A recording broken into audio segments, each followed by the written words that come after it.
Oui, bonjour. En référence au site missionnaire de la Divine Volonté, je vous présente un extrait de l'Évangile et un extrait du Livre du ciel. Jésus avait nourri la foule dans le désert. Aussitôt, il obligea les disciples à monter dans la barque et à le précéder sur l'autre rive pendant qu'il renverrait les foules. Quand il les eut renvoyés, il gravit la montagne à l'écart pour prier. Le soir venu, il était là, seul.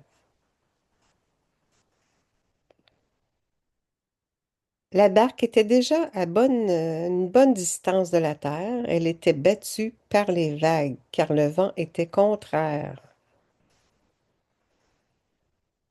Vers la fin de la nuit, Jésus vint vers eux en marchant sur la mer. En le voyant marcher sur la mer, les disciples furent bouleversés. Ils dirent, c'est un fantôme. Pris de peur, ils se mirent à crier. Mais aussitôt, Jésus leur parla. Confiance, c'est moi. N'ayez plus peur. Pierre prit alors la parole. Seigneur, si c'est bien toi, ordonne-moi de venir vers toi sur les eaux. Jésus lui dit, Viens. Pierre descendit de la barque et marcha sur les eaux pour aller vers Jésus. Mais voyant la force du vent, il eut peur, et comme il commençait à enfoncer, il cria, Seigneur, sauve-moi. Aussitôt, Jésus étendit la main, le saisit et lui dit, Homme de peu de foi, pourquoi as-tu douté? Et quand ils furent montés dans la barque, le vent tomba. Alors ceux qui étaient dans la barque se prosternèrent devant lui et lui dirent, Vraiment, tu es le Fils de Dieu. Acclamons la parole de Dieu. Louange à toi, Seigneur Jésus. Au tome 8, dans le livre du ciel, Jésus dit à Louisa, Ma fille, ne t'inquiète pas, tu dois savoir que lorsqu'il y a une forte tempête en mer, cette tempête n'est que superficielle. La mer profonde est parfaitement calme. Ses eaux sont tranquilles et les poissons, quand ils détectent la tempête, vont se blottir dans l'eau profonde pour y être plus en sécurité. La tempête déferle vraiment là où l'eau est peu profonde, où elle peut l'agiter de la surface jusqu'au fond et même déplacer son eau vers d'autres points de la mer. C'est ce qui arrive avec les âmes. Quand elles sont complètement remplies de Dieu au point de déborder, les tempêtes ne peuvent aucunement les secouer, car aucune force ne peut défier Dieu. Tout au plus, l'âme peut sentir la tempête superficiellement. Bien plus, quand l'âme détecte la tempête, elle met ses vertus en ordre et court se blottir dans les profondeurs de Dieu.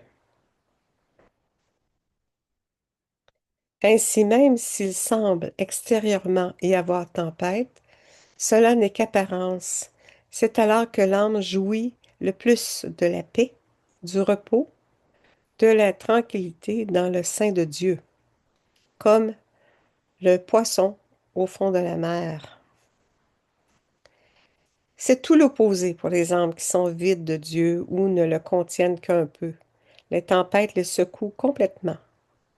Si elles n'ont qu'un peu de Dieu, elles perdent le peu qu'elles ont. D'ailleurs, ça ne prend pas une grosse tempête pour les secouer. Le moindre vent est suffisant pour que leur vertu se dissipe. Plus encore, les choses saintes elles-mêmes, qui forment une nourriture délicieuse pour les âmes remplies de Dieu, se transforment en tempête pour ces âmes. Elles sont battues par tous les vents. Il n'y a jamais de calme en elles, car logiquement, là où la totalité de Dieu ne se trouve pas, l'héritage de paix ne se trouve pas non plus.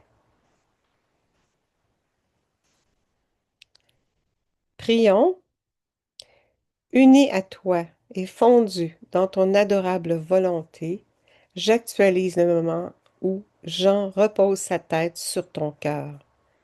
Tu me laisses alors goûter d'avance le paradis.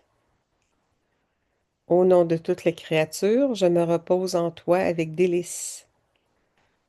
Ô mon doux Jésus, toi qui es toute tendresse envers les pécheurs qui veulent t'aimer, rends-moi digne, si indigne créature que je sois, de reposer ma tête fatiguée sur ton cœur adorable. Je te supplie de me faire sentir les grâces du ciel, même ici sur terre où les tempêtes sévissent. Ravi par les douces harmonies de ton cœur, que la terre ne soit plus désormais pour moi la terre, mais les profondeurs mêmes de Dieu le Père, le ciel. Nourris-moi de l'amour, de ta divine parole et de ta divine volonté afin de former en moi ta propre vie. Fiat maintenant, je t'aime, nous t'aimons, Seigneur. C'est en référence aux heures de la Passion, la troisième heure. Merci, bonne journée.